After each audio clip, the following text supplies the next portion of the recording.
जय भीम नमो बुद्धाय साथी। डॉक्टर भीमराव अंबेडकर, जिन्हें सिंबल ऑफ नॉलेज के नाम से जाना जाता है, भारत का विस्तृत और लिखित संविधान को बनाने में जिस व्यक्ति का महत्वपूर्ण योगदान माना जाता है, जिसकी पूरे भारत में सबसे अधिक मूर्तियां बनी हुई हैं, लेकिन बाबा साहब भीमराव अंबेडकर की अधिकतर मूर्तियां एक हाथ में संविधान की किताब लिए और दूसरे हाथ से सामने की ओर इशारा करती हुई होती हैं।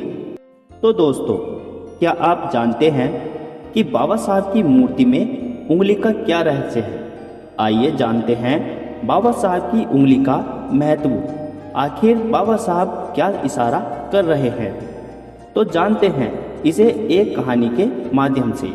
एक बार एक लड़का अपने पिता के साथ डॉक्टर भीमराव अंबेडकर जयंती की भव्य रैली में गया था।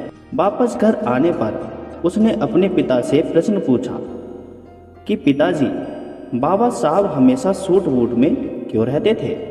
उसके पिता ने जवाब दिया, क्योंकि बेटा, उन्हें लगता था कि मेरा समाज भी अच्छे कपड़े पहने। यदि मैं सूट बूट में रहूँगा तो मेरा समाज मुझे आदर्श मानकर वह खुद भी सूट बूट में रहेंगे।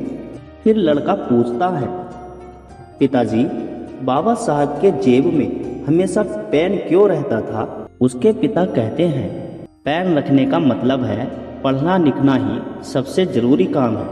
और बेटा, वो सिर्फ पेन नहीं, पीड़ित और शोषित लोगों को गुलामी से मुक्त करने की वह आधुनिक तलवार थी। उसी पेन से बाबा साहब ने भारतीय संविधान लिखा।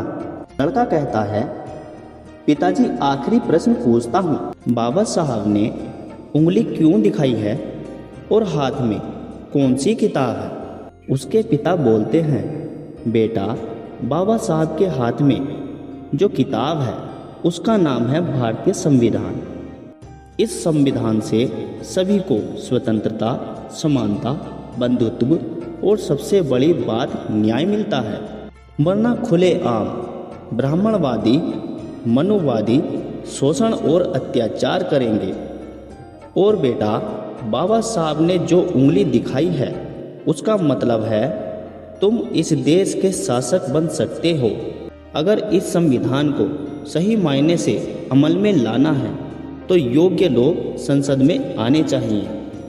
वह उंगली से यह संबोधन करते हैं कि अपने भले के लिए पूजा घरों में नहीं, स्कूल, कॉलेज और संसद में जाओ। तो दोस्तों, अगर इसी प्रकार से हर पिता अपने बच्चे को बाबा साहब के बारे में समझाए तो वो दिन दूर नहीं जब संसद क्या, पूरे विश्व में बाबा साहब के बच्चे अपना नाम रोशन करेंगे।